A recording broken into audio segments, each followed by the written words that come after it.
बारामती पोटनिवडणुकीसाठी मोठ्या राजकीय हालचाली आता सुरू झाल्यात। उपमुख्यमंत्री सुनेत्रा पवार यांनी दिल्ली दौऱ्यावरून परतल्यानंतर थेट उद्धव ठाकरेंना फोन केलाय। त्यांनी बारामतीची निवडणूक बिनविरोध करण्यासाठी ठाकरेंकडे पाठिंबा मागितलाय, तर दुसरीकडे काँग्रेस उमेदवार देण्यावर ठाम आहे। 2 दिवसात उमेदवार जाहीर करू अशी भूमिका काँग्रेसने घेतली आहे।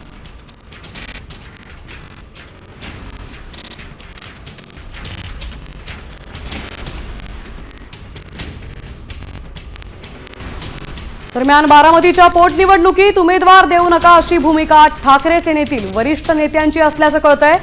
मागच्या आठवड्यात पुणे जिल्हा आणि बारामतीचा आढावा घेतल्यानंतर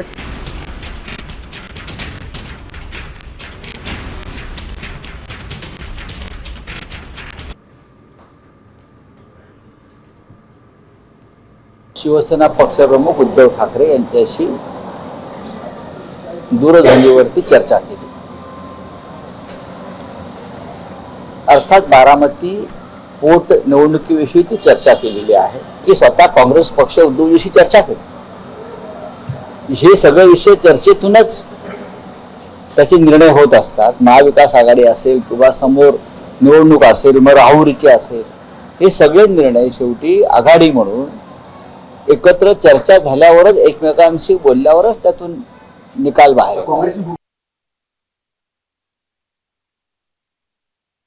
एकंदरीत या संदर्भामध्ये महाविकास आघाडी आणि इंडिया अलायन्स या अनुषंगानं निवडणूक ही भारतीय जनता पक्षाच्या लोकशाही विरोधी धोरणातली आहे। या दोन्ही ठिकाणच्या ज्या जागा आहेत या सर्वस्कृत आहे की तुतारी चिन्हावर राष्ट्रवादी या निवडणुका लढल्या होत्या।